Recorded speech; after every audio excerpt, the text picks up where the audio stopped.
Olá, meus irmãos, a paz do Senhor Jesus Cristo seja sobre você e sua família.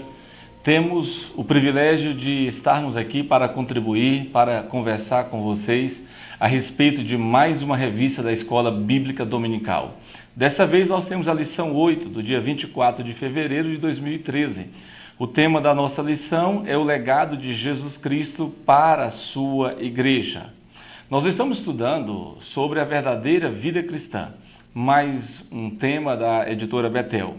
A nossa lição de hoje, ela concentra-se na pessoa de Jesus. Toda a abordagem é a respeito de Jesus. Nós temos no primeiro tópico o seguinte tema, o legado histórico.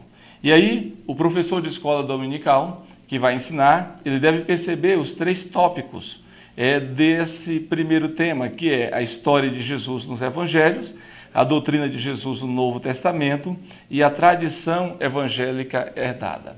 Pois bem, nós sabemos que o Senhor Jesus Cristo, além de nos salvar, e podemos entender por salvação a obra redentora de Cristo aplicada na nossa vida, além da salvação, Ele nos deixa um legado, Ele nos deixa uma tradição, nos deixa uma história para ser vivida.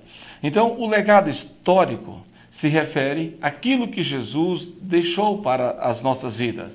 Primeira coisa que nós podemos observar é a própria história de Jesus relatada nos evangelhos.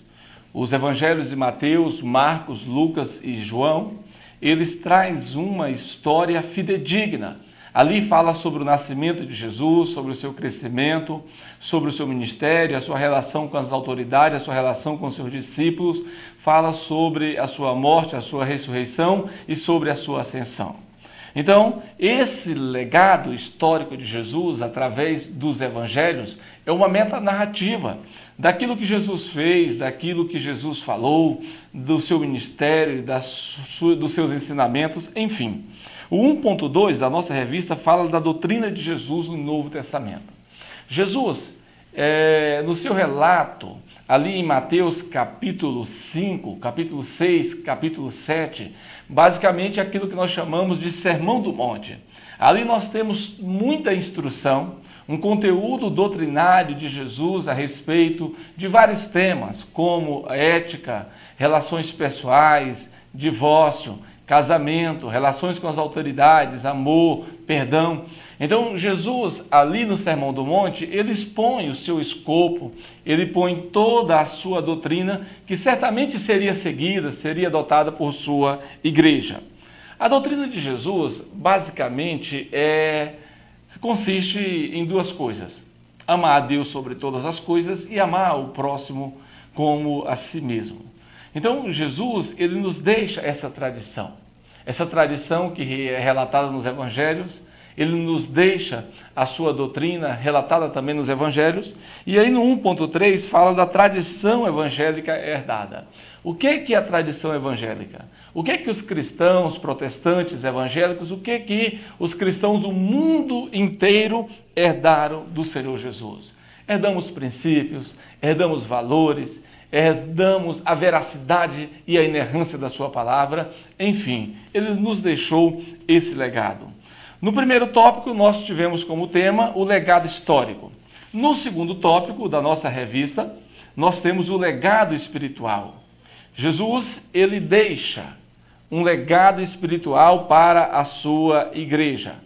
Depois de ressuscitar, ele pediu para que a igreja continuasse avançando, continuasse firme no seu propósito, no propósito da sua doutrina, do seu ensino. E aqui, nesse segundo tópico, o legado espiritual, nós temos três tópicos. O primeiro, o 2.1, a justificação pela fé. O que é justificação? O que a justificação produz na vida do ser humano, na vida do cristão? A justificação pela fé, ela implica a seguinte questão: antes nós éramos inimigos de Deus. E a justificação fez que nós nos tornássemos amigos de Deus. Antes nós estávamos distantes de Deus, a justificação nos aproximou para Deus. Então, através da justiça em Cristo, através da justiça de Cristo, nós somos declarados justos. Então, nos justificar é nos declarar justo diante de Deus. E isso acontece não pelos nossos méritos, mas acontece pelos méritos de Cristo, pela obra de Cristo. Não é pelas nossas obras, mas sim pelas obras de Cristo. É como disse João, capítulo 15, ninguém tem mais amor do que este, de alguém dar a sua própria vida em favor dos seus amigos. Então, toda a igreja, todos os cristãos são justificados pela fé. Quais são os benefícios? Olha, justificados pela fé, nós temos paz com Deus, acesso a Deus, liberdade para viver o Evangelho de Jesus Cristo. Um outro legado espiritual é as bênçãos da salvação. As bênçãos da salvação são uma pluralidade de bênçãos, uma diversidade de bênçãos. Pedro disse que ele já nos abençoou com toda sorte de bênçãos espirituais nos lugares celestiais. O Novo Testamento fala que as bênçãos de Deus hão de nos acompanhar.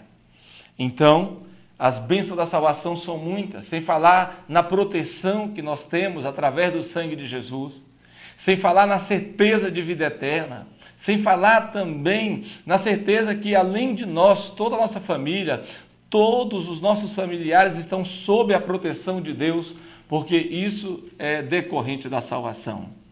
2.3 fala de um novo padrão ético-moral.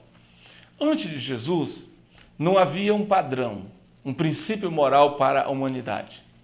O próprio Império Grego e também o Império Romano, eles viviam o chamado hedonismo, ou seja, uma busca frenética pelo prazer, onde tinham relações com irmãs, pai com os filhos, enfim. Havia uma promiscuidade geral, tanto no mundo grego quanto no mundo romano. Não havia valores definidos, não havia uma construção ética, valores para nortear a vida do homem, para nortear a vida da sua família.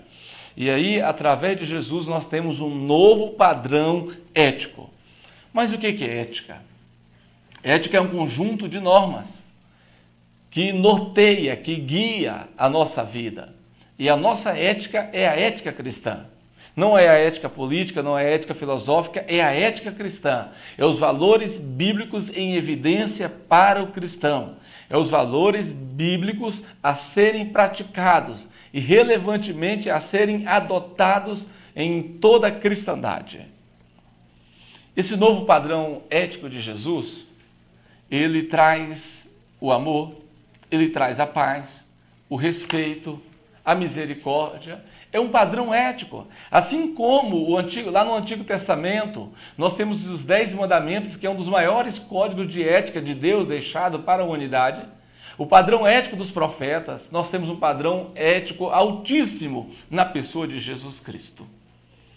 O terceiro e último tópico, nós temos aqui como tema o legado da autoridade.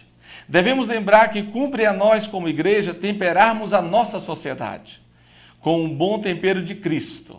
Esse poder salinizador nos foi conferido para ser levado a efeito nas artes, na política, na educação. Nós sabemos que uma vida religiosa é uma coisa muito boa, mas é ineficaz. Somente através do Evangelho é que nós vamos produzir frutos de arrependimento e realizar os nossos sonhos. E que precisamos não é de uma boa religião, precisamos é do poder de Deus sobre as nossas vidas para viver e transmitir este maravilhoso legado. Mas qual é este legado espiritual? 3.1 fala que o legado espiritual nos proporciona autoridade para viver uma nova realidade. Paulo disse que aquele que está em Cristo, nova criatura é. As coisas velhas se passaram e eis que tudo se fez novo. Este é um dos pontos deste legado de autoridade. Jesus nos dá a oportunidade de vivermos uma vida nova, para Ele, uma vida sem sombra, uma vida em que o passado não possa roubar o nosso presente, não possa nos envergonhar, uma vida no caminho de Jesus Cristo. Ele mesmo diz, eu sou o caminho. Além disto, nós temos autoridade para levar a esperança. Através desse legado da autoridade, o legado de autoridade, nós precisamos cumprir a nossa tarefa como igreja, a nossa tarefa como cristão. E essa tarefa indica que nós precisamos levar a esperança aos corações contritos, aos corações abatidos, à alma amargurada, aos que sofrem, aos que estão marginalizados, aos que estão sem esperança. A igreja precisa levar esperança. Além dessa autoridade para levar esperança, temos também autoridade para operar sinais e maravilhas. Atos capítulo 10, Paulo, há uma informação, não de Paulo, mas uma informação do historiador que diz o seguinte: Jesus andou fazendo o bem, curando enfermos e doentes, expulsando todos os demônios, porque Deus era com ele. Vejam bem, Jesus nos deixa o seu legado, nos deixa a sua herança, nos deixa exatamente uma ordem que é para evangelizar, é para cumprirmos cabalmente, cumprirmos na totalidade aquilo que ele nos deixa. E como cristão, estamos de fato levando a sério este legado? Temos a certeza que cada vez mais esse legado histórico, espiritual e legado da autoridade está sobre as nossas vidas? Professor de escola bíblica dominical e alunos também. Nós precisamos trilhar no caminho do Senhor Jesus. E essa lição, ela nos deixa aqui como exemplo que a palavra do Senhor Jesus Cristo é aquilo que nós precisamos para a nossa vida, tanto para a vida espiritual, quanto para a ministerial, quanto para a vida familiar. Que Deus em Cristo venha iluminar cada professor de escola dominical a terem boas ministrações, a terem sucesso na exposição bíblica da palavra de Deus através da escola bíblica dominical. Deus abençoe você e seu ensino em nome de Jesus.